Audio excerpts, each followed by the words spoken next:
a young naval aviator approaches his first plane.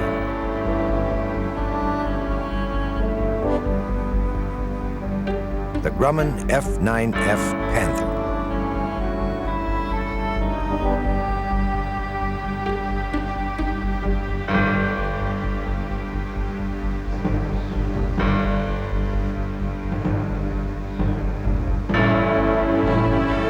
Ground crew and crew chief prepare pilot and plane for flight.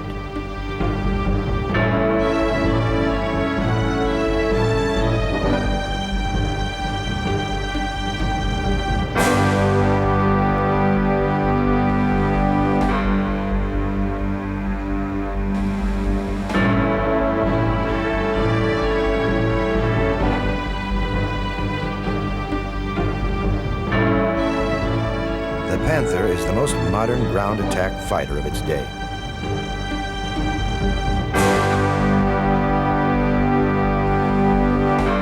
And before that day is over, it will help save an American Army from destruction, and in so doing, ensure the future of American naval aviation itself.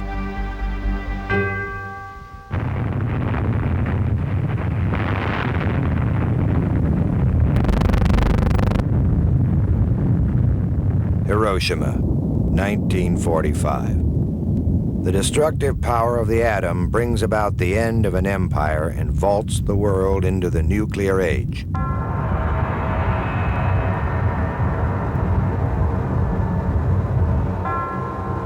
The carnage unleashed by the new weapon will completely alter the way America views its military priorities. Soon, the carriers that brought the war to Japan's doorstep return their crews home. But even as they pull into American harbors, the vessels that bore the struggle are being shunted to the past. To many in power, the age of the nuclear bomb has made the aircraft carrier a relic, just as the carrier had done to the battleship before it. But these are matters of little concern to the men come home to a nation intent on enjoying a peaceful and secure future purchased through 4 bloody years of hardship. In Europe, they look to an uncertain future and begin the long climb from Armageddon. Japan, too, lies in ruin. In despair, the former Axis powers and the nations they victimize look to the United States for salvation. America's answer is the $17 billion Marshall Plan. The failure of the Versailles Treaty following World War I is a potent lesson not lost on the leaders in Washington. In hopes of establishing political stability in Europe and Asia, aid pours overseas, the tab to be paid in part by money saved from drastic cuts in the nation's military. Secretary of State George C. Marshall.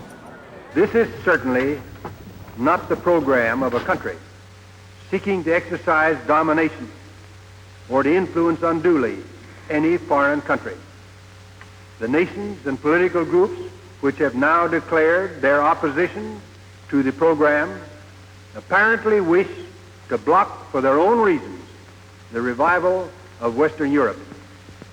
Whether we like it or not, we find ourselves, our nation, in a world position of vast responsibility. We can act for our own good by acting for the world's good.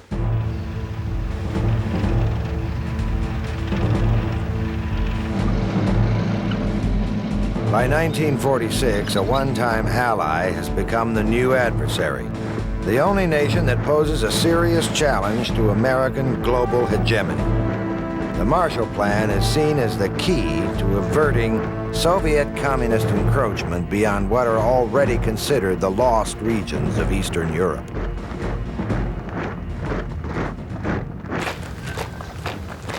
In the face of massive defense cutbacks, one service emerges fairly unscathed, the Army Air Corps.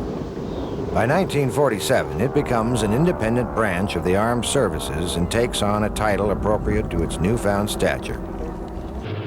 As the holder of the nuclear Grail, the Air Force will receive the lion's share of new funding. It was, after all, the Air Force that brought Nazi Germany to its knees, and the Air Force that delivered the nuclear blow to Japan, ending the war. Within the decade, this new branch will become the largest enterprise in the United States with over $70 billion worth of assets. The long-awaited unification of the armed services comes a step nearer as top-ranking officials agree on a plan. To cut costs, the armed forces are streamlined under the new office of the Secretary of Defense. Army and Air Force band together in support of the Truman administration plan. The Navy, led by Navy Secretary James Forrestal, is less than enthusiastic and voices vehement opposition. At the heart of the debate lies the downsizing of the carrier fleet and the transfer of much of its airborne capability to the Air Force.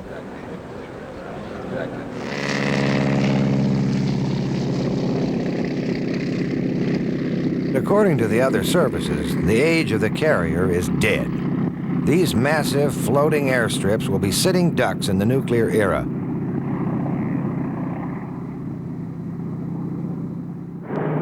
Sentiments such as these, along with the government's new frugality, brings about a halt to the construction of the Navy's newest carrier, the USS United States.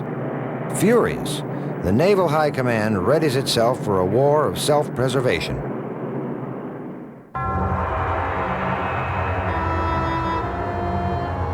The Navy, intent on proving the critics wrong, is ready to show just how well a carrier fleet will fare in the face of nuclear attack. At a distant atoll in the Pacific called Bikini Island, they prepare a derelict fleet for the ultimate test. The Navy brass, among them Secretary Forrestal, are escorted through the vessels moored in Bikini Bay.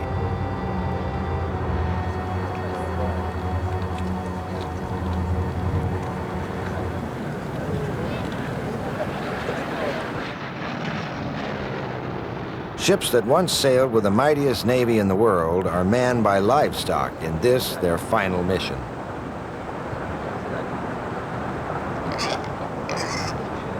"7 miles offshore, hundreds of men, admirals and stewards alike, wait for the drop. The warhead itself is identical to the one that leveled Nagasaki. Most assume that the damage will be severe but not complete. Survivability is the goal.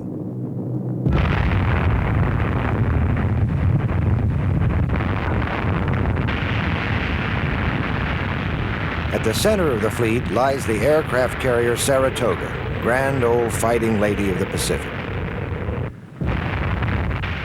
Within seconds, an entire naval fleet is demolished. Those vessels left afloat are coated with radioactive spray. To the politicians holding the purse strings, the equation is simple enough. One bomb, one bomber, and an entire naval fleet lost.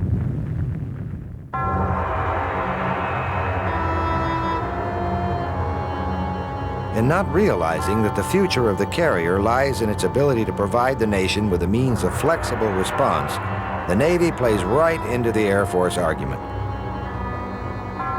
Only hours after the blast, with hull collapsed, the Saratoga sinks to the bottom.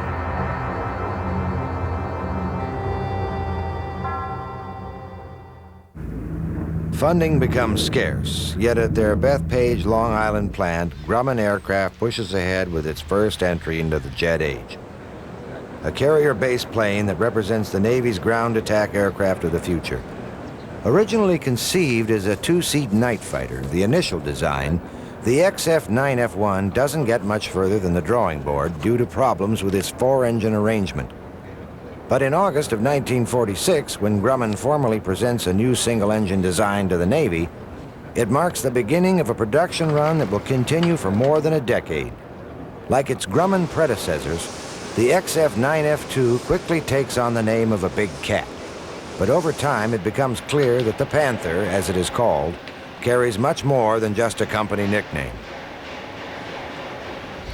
Maybe they wouldn't go quite as high nor quite as fast because they were built a little heavier.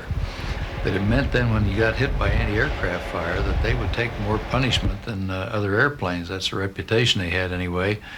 Now, of course, in modern days now, Grumman has made some of the highest and fastest aircraft that there are in existence.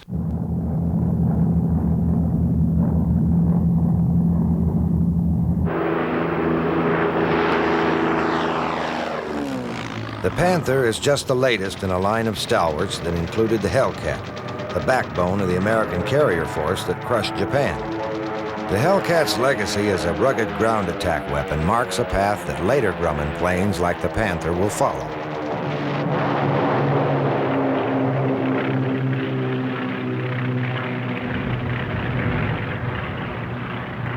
We lovingly called Grumman aircraft the Grumman Iron Works because their airplanes were so good.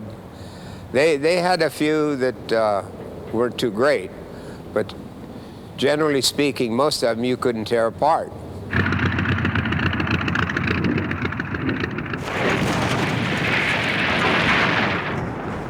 For most pilots, flying a Grumman plane from carrier to combat and back conjures up one word: survivability.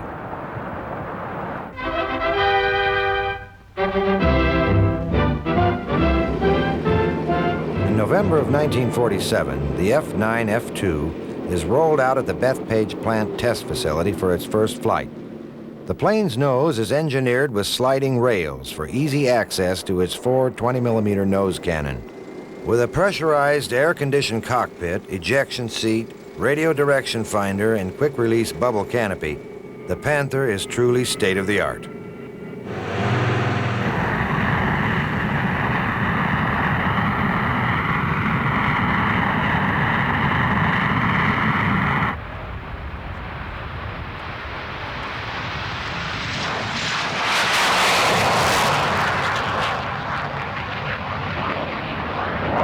From the beginning, the plane displays the great handling characteristics that will one day make it the aircraft of choice for the Navy's Blue Angel flying team.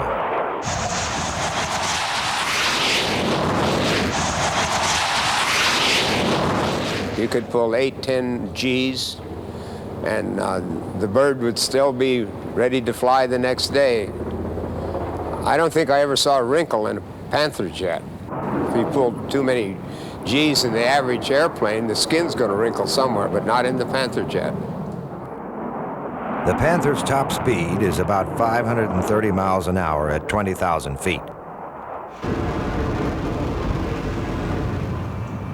But like many early American jets, finding the power plant to reach that speed is no easy task. After struggling with a 4-engine configuration and then an underpowered Westinghouse J-30, Grumman eventually looks across the Atlantic to the Rolls-Royce Company's Neen turbojet. This engine, too, is based on the Neen. But the engineers are neither British nor American. They're Russians working on imported Neen engines, around which they'll soon build the Soviet Union's premier jet fighter of the early 1950s, the MiG-15. Soon, both MiG and Panther will become reacquainted in the skies over a distant Asian peninsula. The jet era poses many new challenges, and nowhere is this more true than in the realm of American naval aviation. Since new carriers aren't being constructed to accommodate modern aircraft, vintage vessels are refitted instead. Jet weights and landing speeds demand much sturdier carrier decks, so those still in service are strengthened and reinforced. By the late 40s, Panthers are in operation throughout the fleet. A fleet whose survival is more endangered by domestic politics than any foreign threat. In Pentagon deliberations, the Air Force lobbies for the outright elimination of all large carrier groups. Ironically, in spite of the turmoil of the time, Grumman's F-9 has become the backbone of the most modern seaborne Air Force the world has ever seen. Far to the east, events are accelerating the global antagonisms that will soon put the Panther's capability to test.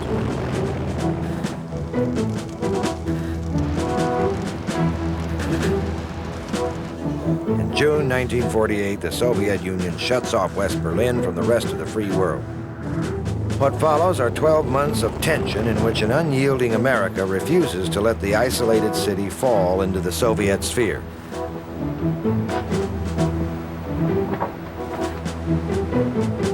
That same year, tension gives way to fear and paranoia when the Soviets first exhibit their new long-range bomber, the Tupolev Tu-4 Bull, and then set the whole of the Western world on edge.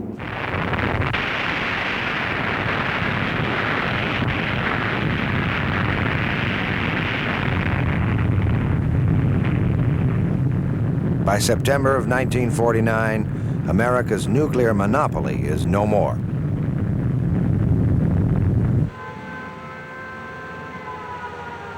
America prepares to face attack on its cities and industrial centers under a combined civilian defense program. Any community is vulnerable to possible bombing, including the final threat of the devastating atom. For the first time, the USSR possesses not only the destructive power of the atom, but the ability to deliver it to every major American city. Panic reverberates down the American spine and sends the nation reeling.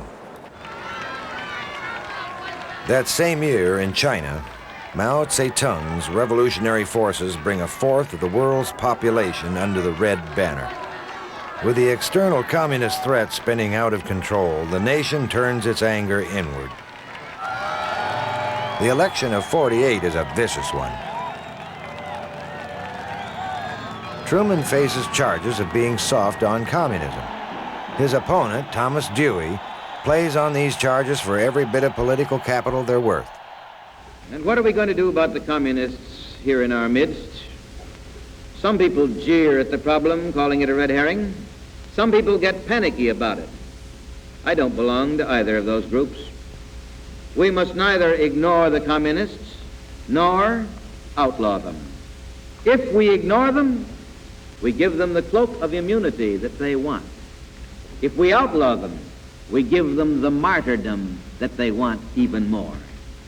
We will, in the government we get next January, we will keep informed and we'll keep the American people informed where they are, who they are, and what they're up to. And if they or anybody else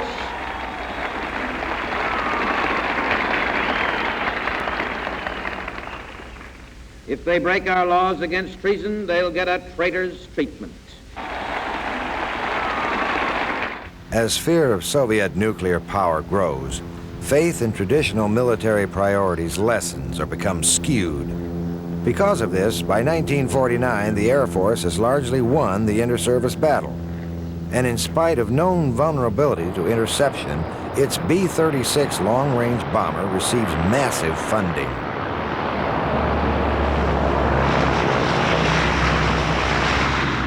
Despite bitter protest by Secretary Forrestal and others, congressional leaders begin debating cuts in naval aviation as deep as 60%. Thinking of the Day states that the bomber's long-range atomic strike capability makes naval carrier task forces redundant. Within months, the inter-service rivalry takes its first casualty. Asked to resign as Secretary of Defense, a depressed and exhausted James Forrestal takes his own life on what would be the eve of his vindication.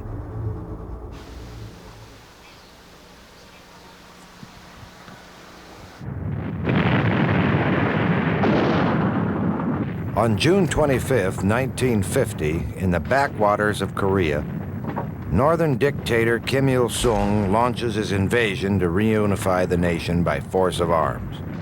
He has tacit approval from both Moscow and Beijing. Recent pronouncements from Washington staking out the regions America considers vital exclude South Korea. It is a tragic oversight. Leaders in both Russia and China don't really expect the U.S. to intervene.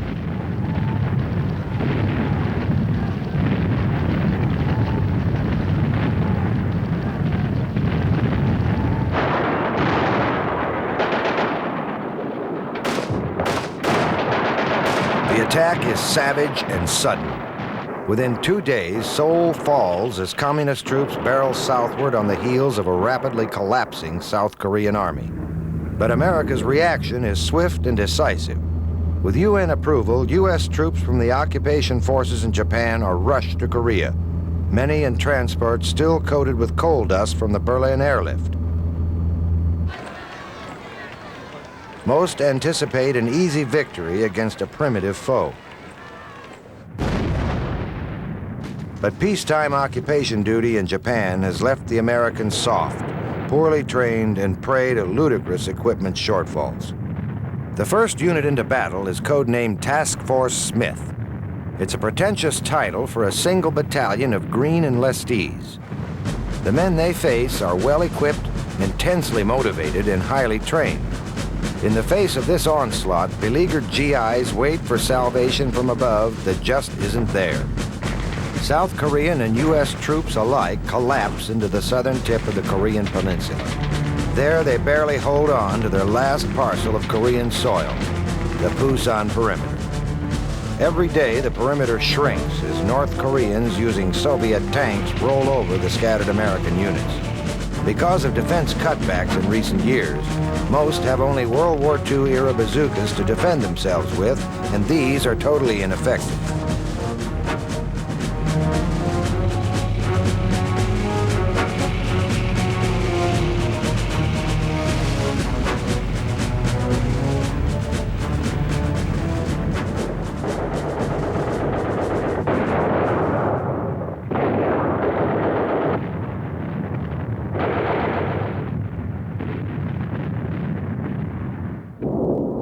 Most immediate air support comes in the form of F-80 Shooting Stars and F-84 Thunderjets flying from Japan. But because of fuel constraints imposed by the long journey to Korean airspace, they can loiter over the battle zone for only a brief 15 minutes before heading home. Carriers speed to Korea. Aboard them, F-9F Panthers about to see action for the very first time. Never before have carrier jets been launched into combat.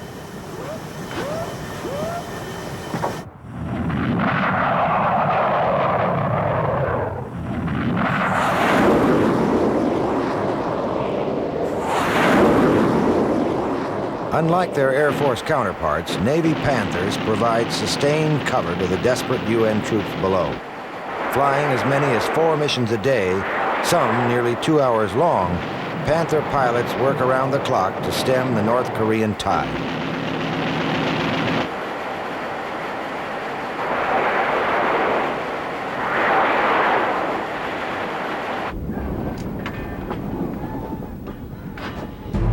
At home, a severely depleted U.S. military staggers to gear up for war. Carriers long since mothballed are pulled back into service along with the planes that will fill their decks.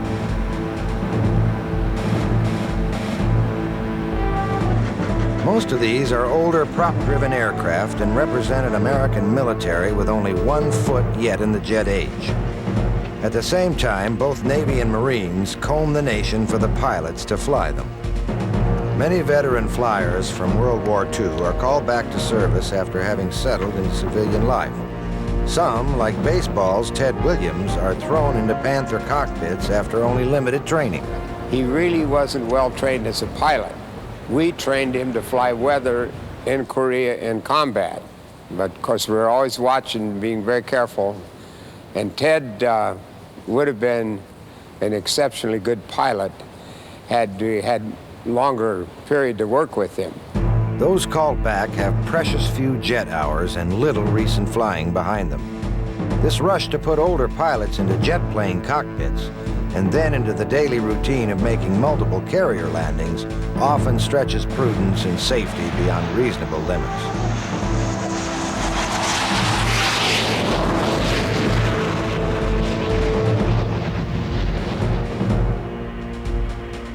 After accelerated carrier qualification on land strips, they move all too quickly to the real thing. 414, 50 left turn, intercept final bearing, 305. Check.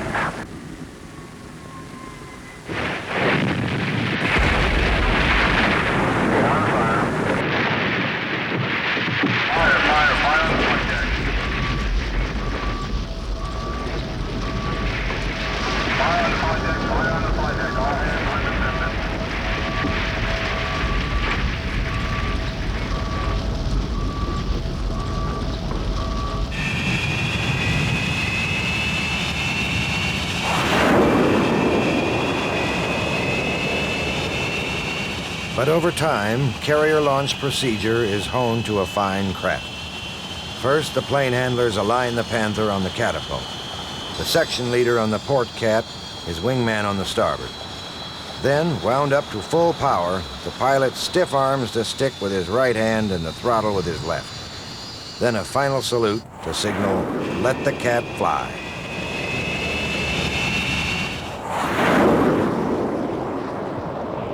As always, during launch operations, the newly arrived helicopter hovers close by in the event of plane and pilot going into the drink. The Panther's tricycle landing gear means that it squats in a tail-low position.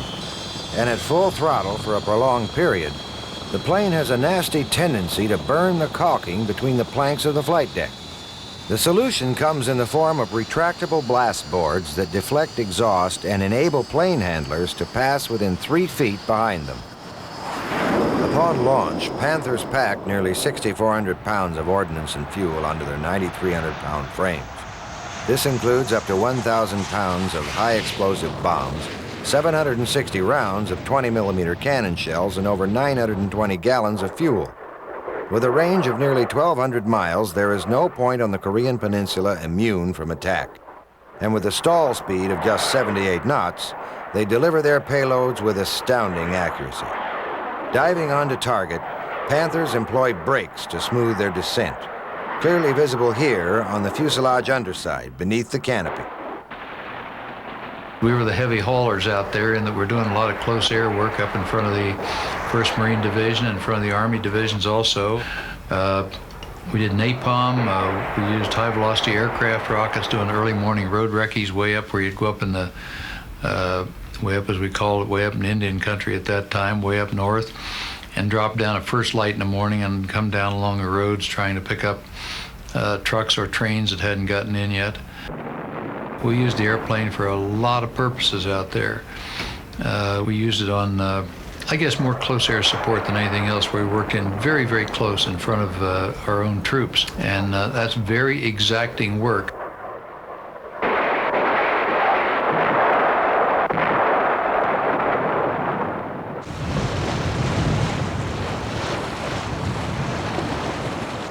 To maintain this intensity of action, a flotilla of ships shadow each carrier with vast supplies.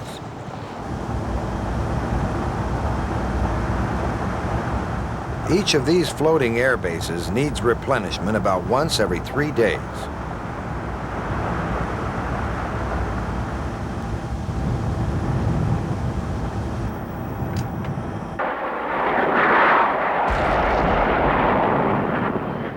But Panthers don't just fly from carriers offshore.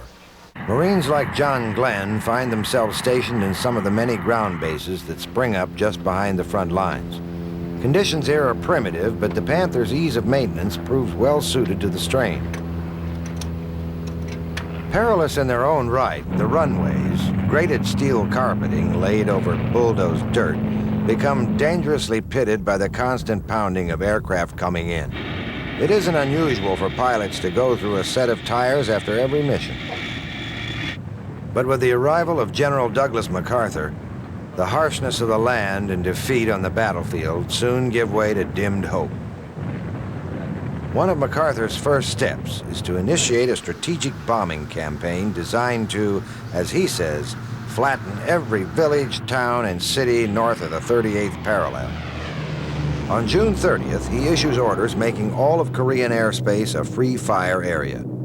B-29s flying from Okinawa begin their 3-year effort to destroy the communists' ability to move men and supplies. But American bomber crews are trained to operate in big formations, and soon there are pitifully few targets left in the north to justify this kind of attack. In August 1950, B-29 staged the biggest carpet bombing raid since Operation Cobra in Normandy. Over 3,200 500-pound bombs are dropped in a 3 by 7 mile area where a large North Korean troop concentration has supposedly encamped. Intelligence photos later reveal there are no enemy troops even there. One B-29 chases a single North Korean soldier on a motorcycle down a road until its bombs catch up with him. As early as 1942, air warfare strategist Alexander Seversky wrote, "Total war from the air against an undeveloped country is nigh futile. It is one of the curious features of the most modern weapon that it is especially effective against the most modern types of civilization. The Korean experience underscores this. because in the end, formation bombing will account for over 200,000 North Korean civilian deaths, while having only limited strategic effect on the battlefield itself. And although the enemy road network is effectively destroyed, the North Koreans' tenacious ability to move supplies at night or over land enabled them to fight effectively throughout the conflict. On September 15, 1950, at Incheon Harbor, the fortunes of war undergo a dramatic reversal. In one bold move, MacArthur inserts an army behind the North Korean flank. Faced with encirclement, they disengage from their stranglehold on the Pusan perimeter and fall back. UN casualties during the invasion are incredibly light, 22 killed. It is the greatest American victory of the struggle and sets the North Korean army on its heels. The U.S. landings at Incheon are MacArthur's shining moment. Haunted by memories of the debacle at Anzio, many in Washington had been reluctant to take the risk. But victory is total, and MacArthur basks in it. As UN forces liberate the captured areas around Seoul, they discover shocking evidence of the brutal nature of North Korean occupation. Thousands of UN prisoners of war bound and shot.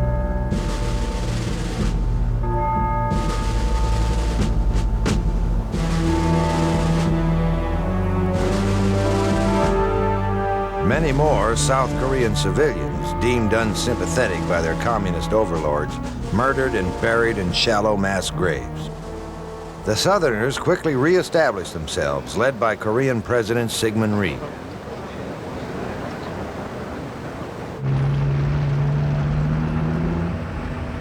But in reality, although freer than the North, South Korea too is autocratic and Rhee himself a dictator. And as Seoul is reoccupied, thousands of citizens suspected of communist sympathies, or simply in Rhee's way, are marched off to summary imprisonment and execution.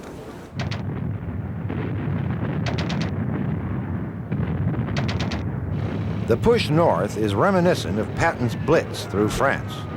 Enemy opposition disintegrates in the face of hard-charging UN forces. Within a month, the 38th parallel is left behind and the enemy capital, Pyongyang, falls. A massive airborne drop blocks the fleeing remnants of Kim's army. And when UN ground forces meet up with these paratroopers, victory seems near at hand. MacArthur, at first intent on simply destroying the North Korean ability to wage war, begins to harbor greater ambition. The speed and ease of victory tempt the general and many in Washington to ponder a reunited Korea firmly encamped in the Western sphere.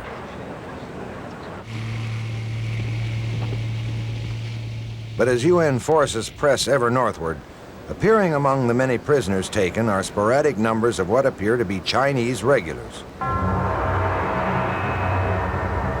Incredibly, the High Command dismisses their presence as unimportant.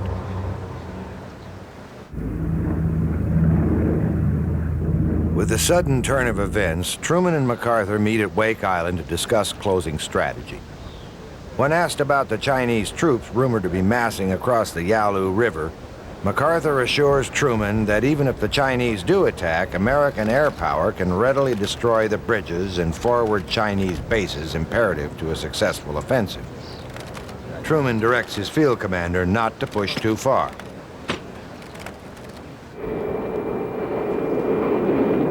Panthers, armed with aerial cameras, play a large part in gathering intelligence photos on both sides of the Yalu. Usually, these unarmed Panthers are accompanied by a fighter escort. The Navy's first photo jets, they fly countless missions over hostile territory to assess the whereabouts and strength of enemy troop concentrations. But somehow, the photos they bring back are misread or ignored. By the beginning of November 1950, the CIA itself estimates that nearly 40,000 Chinese troops are already in Korea. More incredibly, when shown evidence that reveals another 700,000 massed just across the border, MacArthur's command pays little heed.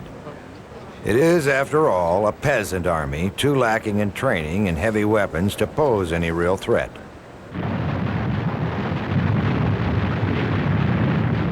November 1st, 1950. In the early morning hours, 250,000 Chinese troops swarm across the Korean border. All along the line, UN forces are overwhelmed by the sheer mass of the assault. For America, the Chinese invasion melds easily into the larger specter of the struggle against world communism. But to the leaders in Beijing, there is no such ideological convolution. The invasion is based on security priorities predating the birth of communism by 1,000 years. To this re-emerging Asian power, a huge Western army poised on the Manchurian border is simply unacceptable. Resistance crumbles before wave after human wave of enemy infantry. At the United Nations, condemnation from the South Korean representative is swift and direct. I point my finger at these representatives of the Chinese communist regime, and I ask, why do they come here with unclean hands? I ask again, why does this group come here with the hands that drip with the blood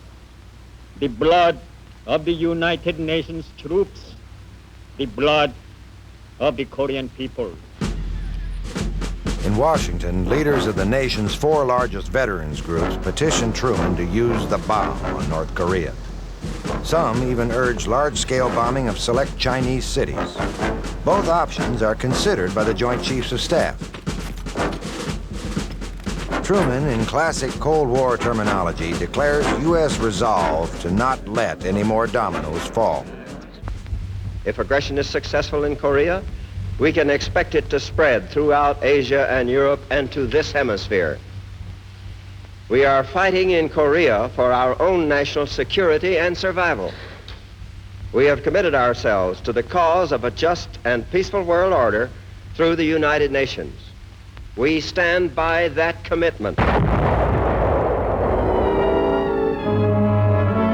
If a bomb strikes, officials will be able to map the radius of the destruction. With the technical data at their disposal, they will direct civilian defense workers to the aid of those in peril or those who might have already suffered the all-out effects of an all-out enemy attack. Hospitals will place their facilities. The American public fears this, the prelude to World War III. The Soviets will certainly come to China's aid. In New York, thousands engage in civil defense drills and are taught rescue and survival techniques in the aftermath of a nuclear strike. In the president's own words, it will require all of us to get ready to defend our homes.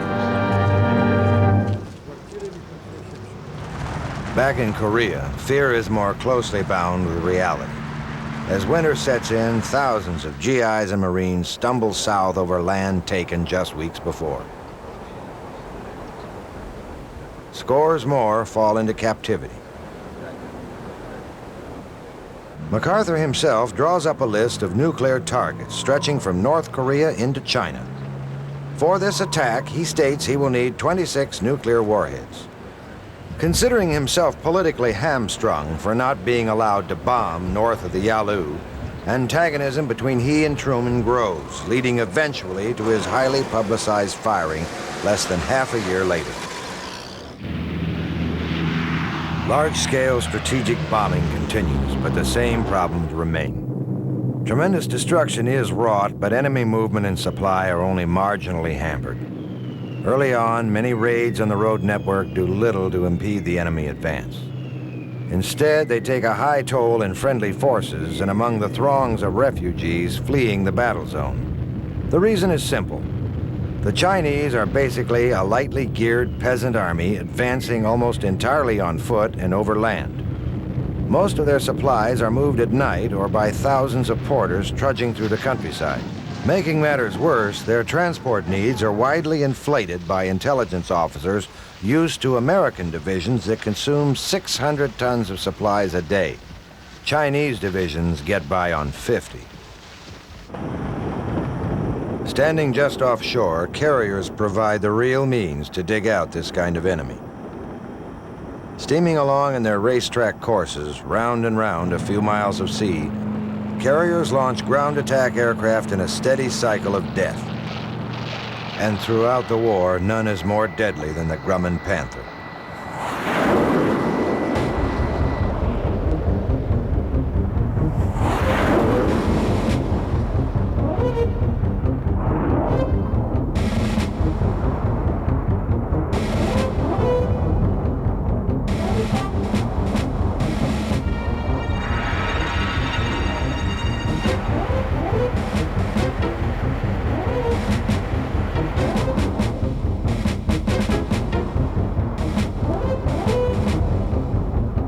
During the first 6 months of the conflict, American air superiority reigns unchallenged.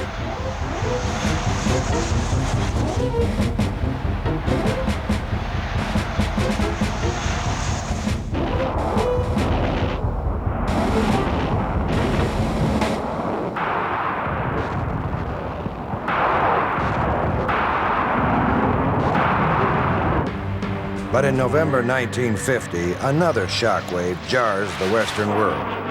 The arrival of an aircraft for which the Panther is no match. And when they begin to chew up the B-29 formations operating there, America looks desperately for an answer. When the first MiG-15 jet fighters appear in the skies over Korea, they display a technological prowess none thought possible of the communist world. The initial 50 MiGs deployed quickly grow to 450, flown mostly by Chinese and Soviet pilots operating from political havens behind the Yalu River. Before war's end, that number nearly doubles. 1 month later, the U.S. response arrives, the Air Force F-86 Sabre. And although chronic shortages mean there are never more than 150 in Korea at any given time, the matter of air superiority is never again in question. After I had finished my Marine missions flying the F-9s, they had one position they kept for one spot in each Air Force squadron that they kept for a Marine pilot, because the Marines had worked out an arrangement. They wanted to get some of our pilots some air-to-air experience. It was great. It was really a different kind of flying that I've been doing in the Panther, down doing close air support and down trying to dig them out down close to the ground. And this, of course, was flying up 35,000, 40,000 feet. Tiger Meat, Tiger 2 here. I got a couple of movies out there. One ground and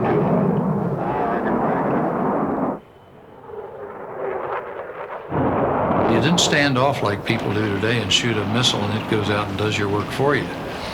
What you had to get out. You maneuvered him. You went out, you outflew the guy or outmaneuvered him, and you had to get him behind here, 500 to 1,000 feet back, and hose him, we'd say, with these 50 caliber. And so it was really old World War II type dogfighting, except you're doing it in jets. And so you're going, you have closing speeds, 500, 600 miles an hour on planes going the opposite direction. You're closing maybe 800 to 1,000 miles an hour. And you'd see planes and you'd get into them, and all at once, bang, there you are, you and the guy you're with. And the rest of the air war has gone someplace. Oh, can't even see anybody else in sight. In the coming years, American pilots display absolute superiority over the men they face.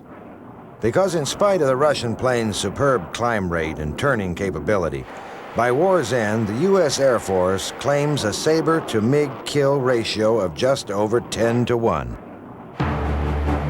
But dogfights at 40,000 feet are really just a sideshow to the war on the ground. A war where tensions heighten dramatically once the sun goes down. It is in these hours between dusk and dawn that the Chinese are most likely to attack. Originally intended as a night fighter, the Panther is well suited to operating after sundown. And although that role is eventually co-opted by other aircraft, many Panther missions are carried out at night. We used to go up with 2 planes and keep them over the front lines, being controlled with a special type Marine Corps ground radar. And we would, they would give a signal to drop, say, 25, 30,000 feet.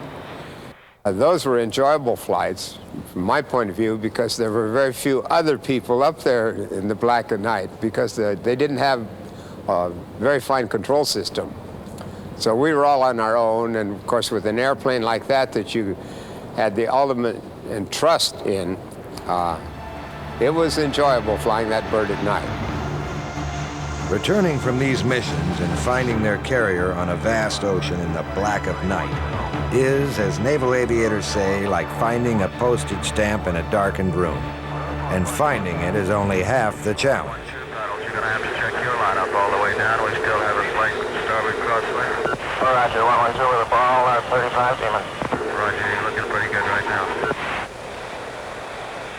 You're decelling, a little bit of power, and you're going low. Let's get up on the main ball, you're low. 505 at 800 CU, can I go down to 600? Check your lineup. Hold it up. Power. Power. Check your lineup. Hold it up. Power. Power. Power.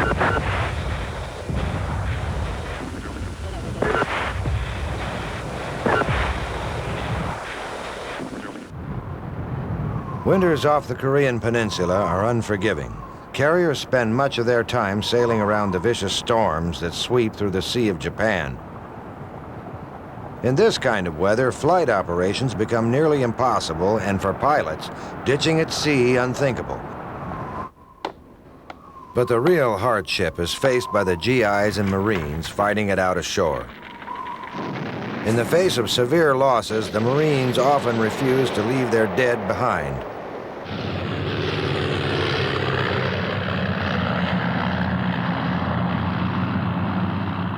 Units cut off look to the air for resupply and stubbornly fight on, stalling the Chinese advance.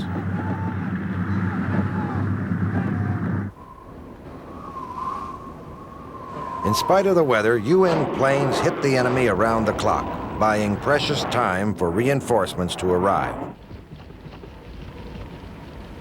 In close air support, Marine and Navy pilots outpace their Air Force counterparts. The Marine ground troops and the men in the air benefit from an organic support system developed over years of cooperation since the island-hopping campaigns of World War II. Many Army commanders openly state their preference for Navy or Marine air support over their Air Force counterparts. Back in the States, a rebuilding of the armed forces is underway. Priorities have been reevaluated since the war began, and in 1952, a new carrier is commissioned, one of many of the new Essex-class designs to come. These are vessels around which the new Navy will be built, and this, the first Essex-class carrier, is proper vindication of the man after which it is named. By 1952, Panthers are flying off the deck of the USS Forrestal. The Navy attempts to update the Panther in hopes of realizing equity with advanced fighters of the day. Enter the Grumman Cougar. It is basically the Panther with a 40% larger swept wing and will reach speeds nearly 100 miles an hour faster than its predecessor.